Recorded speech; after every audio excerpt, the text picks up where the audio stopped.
बिस्मिल्लाहिर्रहमानिर्रहीम। व्यूवर्स, हम मौजूद हैं आज गुजरांवाला पारसा ट्रस्ट में, जो कि अल-राई हॉस्पिटल गुजरांवाला की बलाई मंजिल पे वाक़या है। यहाँ पे हम आपकी बात करवाएंगे डॉक्टर असद चौधरी साहब से, जो कि इस पारसा ट्रस्ट को चला रहे हैं और वाइस चेयरमैन भी हैं इस पारसा ट्रस्ट के। हम उनसे जानेंगे इसके बनाने के मकासद, इसका स्लोगन क्या है और ये कैसे मार्ज़ वजूद में आई और कैसे ये किसने सोचा इस मुतल्लिक के जो गरीब लोग हैं या जो आम सफ़ेद पोस्ट तबका है उसको सहूलियत फ़राहम करना, उसको स्क्रीनिंग देना। तो आइए आपको मिलवाते हैं असद चौधरी साहब से। अस्सलाम वालेकुम सर। जी वालेकुम सलाम। सर, आज हम आपके पास आए, हाज़िर खिदमत हुए हैं। हम जानना चाहते हैं कि ये आपका जो पारसा ट्रस्ट है ये कब से मार्ज़ वजूद में है? जी, सबसे पहले तो आप लोगों का बहुत शुक्रिया कि आपने मुझे मौका दिया अपने चैनल पे पारसा ट्रस्ट के बारे में बताने पे। मैं आपको थोड़ी सी बैकग्राउंड दे दूँ। मसला सिर्फ गुजरांवाला का या इस इलाके का नहीं है। पाकिस्तान में जो हेल्थ केयर है, जब कोई भी शख्स बीमार होता है और वो डॉक्टर के पास जाता है, तकरीबन 60 से 70% अवाम जो है वो प्राइवेट हेल्थ केयर सीख करती है। जो सरकारी सेक्टर है, जो पब्लिक सेक्टर आप उसको कहते हैं, वो 30 to 40% हेल्थ केयर को केटर करता है। और जब हम बात करते हैं प्राइवेट सेक्टर की, इस प्राइवेट सेक्टर में प्राइवेट डॉक्टर्स भी हैं जो जनरल प्रैक्टिशनर्स हैं, मेडिकल स्पेशलिस्ट हैं जिनकी फीसेस बहुत ज़्यादा हैं। इसमें NGOs भी हैं, जिस तरह पारसा ट्रस्ट का आप नाम ले रहे हैं, और इसमें वो लोग भी हैं जो बहुत ही महदूद में जो जिनकी इंश्योरेंस होती है, और कुछ लोग हैं जिनका अदारों से इलाज होता है। फॉर एग्ज़ाम्पल एक मिलिट्री एक बहुत बड़ा अदारा है, और कॉरपोरेट सेक्टर्स में बहुत बड़े हैं जिनके वहाँ से वो भी मोस्टली इंश्योरेंस के थ्रू जो हैंडल होते हैं। और ये जहन में रखें कि जब मैं आपको प्राइवेट सेक्टर की बात करता हूँ, इसमें 90% लोग out of pocket health care है। इन्हें कोई मदद नहीं कर रहा, ये अपने जेब से अपना इलाज कर रहे हैं। और हर 100 रुपया जो वो ख़र्च करते हैं, इसमें दवाइयाँ भी शामिल हैं, इसमें डॉक्टर की फ़ीस भी शामिल है, इसमें वो पर्ची फ़ी भी शामिल है जो शायद किसी सरकारी या जो जैसा हम लोगों का अदारा है वहाँ पे होती है।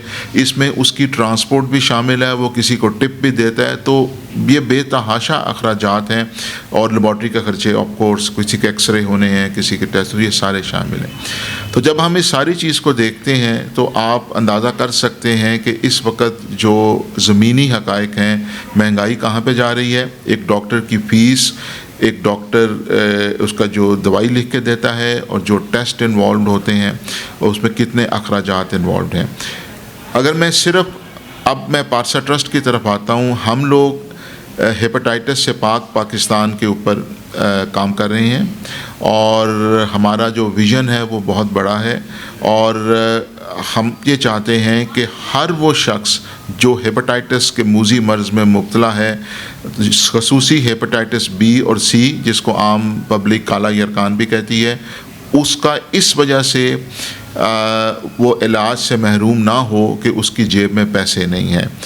एक हेपेटाइटिस C का मरीज़ अगर उसको एक दफ़ा पता चलता है तो उसका इलाज, अगर उसके मैं टेस्ट भी डाल लूँ, डॉक्टर के ख़र्चे पे डाल लूँ, वो तकरीबन 40-50 हज़ार रुपया से भी तजावज़ कर जाता है।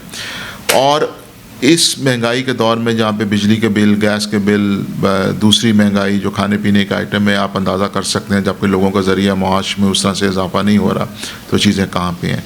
तो ये वो मेन मकसद था कि कोई शख्स ऐसा जो सकत ना रखता हो वो इलाज से महरूम ना रह जाए। उसकी एक बहुत बड़ी वजह यह है कि हेपेटाइटिस B और C जो हैं वो अगर अर्ली स्टेज पे आप उसका इलाज करते हैं तो 100/100 शफा हासिल हो जाती है, उसको कोई प्रॉब्लम नहीं रहता, वो मरीज़ मुकम्मल ठीक हो जाते हैं और उसको कॉम्प्लिकेशन नहीं होती। बदकिस्मती से जब लोगों देर से इलाज कराते हैं, जिगर सिकुड़ जाता है, उसकी मोहलक पेचीदगियाँ सामने आती हैं, तो फिर आप लिवर ट्रांसप्लांट और ऐसी जगहों पे फंस जाते हैं जहाँ पे फिर इलाज अगर मुमकिन भी हो तो वो लाखों से तजावज़ कर जाता है, जो कि हमारे बस की बात नहीं है। अच्छा, तो एक आपसे और सवाल है डॉक्टर साहब के, ये बताइएगा हमें कि आप पारसा ट्रस्ट को कैसे मैनेज कर रहे हैं, इसको चला कैसे रहे हैं? जी, सबसे पहले तो मैं ये वाज़ेह करूं कि पारसा ट्रस्ट जो है, हमारे चेयरमैन चौधरी सुहेल साहब, मेरा बहुत पुराना ताल्लुक़ है, पिछले 20-25 सालों से मैं उनको जानता हूं। और वो शुरू से एक हम इनफॉर्मल तरीके से गरीब गुरबा की वो उन्होंने एक ज़िम्मा लिया हुआ था कि कोई भी पेशेंट आए मेरे पास तो वो इलाज ना रखता हो तो उसको हेल्प करते थे। फिर जब हमने इसको एक शक्ल देनी शुरू की तो 2015 में काम शुरू कर दिया था हमने, लेकिन 2017 से हमने इसको एक फॉर्मल शक्ल में रजिस्टर कराया। We are registered with SCCP Pakistan, ये नॉट फॉर प्रॉफिट कंपनी है। और हम पूरे सारे जो हमने रिक्वायरमेंट्स होती हैं एक NGO की, वो पूरी की।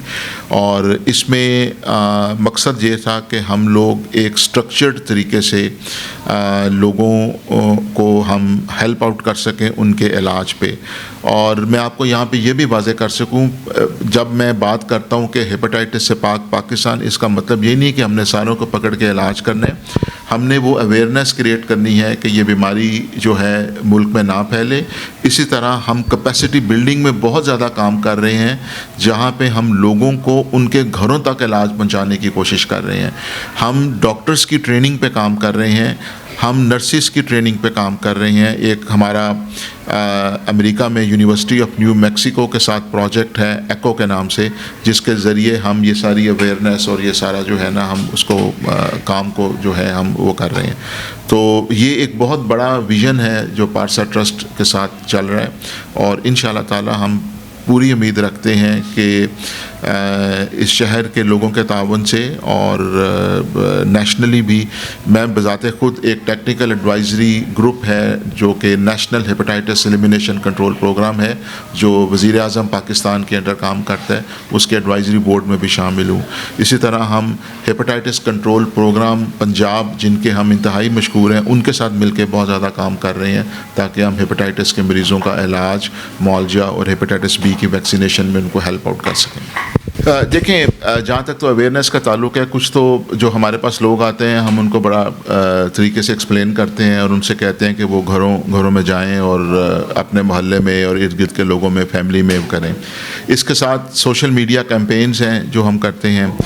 जो हमारा एक बहुत बड़ा प्रोग्राम है वो कम्युनिटी का प्रोग्राम है, जहाँ पे हम कम्युनिटी को एंगेज करते हैं। और उसमें हमने जो बहुत ज़्यादा, जो हम शुक्रगुज़ार भी हैं, जो लोकल यूनियन काउंसिल के हेड्स हैं, उनके साथ मिल के उनके इलाकों में हमने स्क्रीनिंग कैंप्स किए हैं। वो लोगों को मोटिवेट करते हैं, वहाँ पे हम उनको बताते हैं हेपेटाइटिस किस तरह फैलता है। इसी तरह वहाँ पे हम फ्री स्क्रीनिंग करते हैं और हेपेटाइटिस B की वैक्सीनेशन फ्री करते हैं। और मैं यहाँ पे ये भी वाज़ेह करता चलूँ, फ्री स्क्रीनिंग का मतलब ये नहीं है कि अगर किसी को पता चल गया कि उसको हेपेटाइटिस, हम कहेंगे भी हाँ भी आपको हेपेटाइटिस C है और बस फारिग, ऐसा नहीं होता। हम उनको पूरा गाइड करते हैं कि इस टेस्ट के स्क्रीनिंग में पॉजिटिव आने का मतलब क्या है। अब आगे हमने वायरस को कंफर्म करना है, जिसके लिए एक टेस्ट होता है जो PCR कहलाता है, वो महंगा टेस्ट है। उसकी सर्विस सहूलत हम फ्री ऑफ कॉस्ट उनको मुहैया करते हैं और फिर उनको इलाज से लिंक करते हैं। तो बुनियादी तौर पर 2 स्टेप्स हैं। एक जिसे हम कहते हैं अपनी इस्तिलाह में फाइंडिंग द मिसिंग मिलियंस, के कम्युनिटी में ऐसे लोग जिनको हेपेटाइटिस है और वो उनको पता नहीं है, तो हम उनको ढूंढते हैं और फिर लिंकेज टू केयर, जिसका मतलब है कि उनको इलाज के साथ लिंक करना है। सिर्फ ढूंढ के उनको मुअल्लक छोड़ देना हमारा मकसद नहीं है। इसी तरह हमारा, मैंने अभी कुछ देर पहले प्रोजेक्ट एको का जिक्र किया था, जो हम अब एक अमेरिकन ऑर्गेनाइजेशन के साथ मिलकर काम कर रहे हैं। उसमें हमारा एक और प्रोजेक्ट है पेयाम के नाम से, जिसको हम कहते हैं project eco youth ambassadors movement. Youth ambassadors हमारे मैट्रिक के, FSC के, O लेवल्स, A लेवल्स के बच्चे हैं।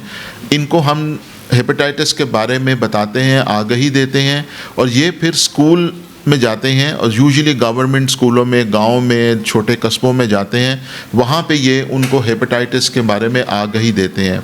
और इससे मुतल्लिक़ हमने एक बहुत अच्छी सांप सीढ़ी की गेम भी बनाई हुई है, जिसमें अगर किसी ने गलत टीका लगा लिया तो सांप काट गया, वो नीचे आ गया, वो लूडो की शक्ल में, वो हम बच्चों के साथ वो स्टोरी भी शेयर करते हैं और वो गेम भी उनके साथ शेयर करते हैं। हम ये समझते हैं कि अगर इस जनरेशन के बच्चे जो हैं, अगर उनको एक दफ़ा समझ आ जाए कि एक सेहतमंद ज़िंदगी और हेपेटाइटिस से पाक ज़िंदगी कैसे अचीव की जा सकती है, तो अगले 10 से 15 सालों में इंशाअल्लाह ताला हम इसको मुकम्मल तौर पर शिकस्त देने में कामयाब हो जाएंगे। जो मुखय्यर हज़रात हैं उनसे मैं कहूँगा कि अगर गुजरांवाला में आप कोई जगह देख रहे हैं तो आप प्लीज़ दिल खोल कर हमारी मदद करें, और हमें आपकी ज़रूरत है, और आपकी मदद के बगैर हम ये ख़त्म नहीं कर सकते। जी, तो व्यूवर्स, आपने सुना, हमारे साथ मौजूद थे doctor Asad Ali Chaudhry, vice chairman Parsa trust. बड़ी जामिया गुफ्तगू की गई और लास्ट पे उन्होंने गुजरांवाला की आवाम से, पाकिस्तान की आवाम से, बल्कि पूरी दुनिया में जहाँ भी कहीं पाकिस्तानी बसते हैं उनसे रिक्वेस्ट की कि आप पारसा ट्रस्ट को फ़ंड करें। मेरी भी आपसे अपने मीडिया प्लेटफार्म्स के हवाले से एज अ जर्नलिस्ट आपसे रिक्वेस्ट है कि आप पारसा ट्रस्ट के लिए फ़ंड करें, डोनेट करें। पारसा ट्रस्ट का जो अकाउंट है वो आपको स्क्रीन पे फ्लैश हो जाएगा। आपके 10 रुपये भी इम्पोर्टेंस रखते हैं। यहाँ पे उन लोगों का इलाज होता है जो अपनी जेब से दवाई नहीं ख़रीद सकते, या जिनके पास ये सकत नहीं है कि वो इस महंगे इलाज को अफोर्ड कर सकें। उनके लिए प्लीज़ पारसा ट्रस्ट को डोनेट करें। शुक्रिया।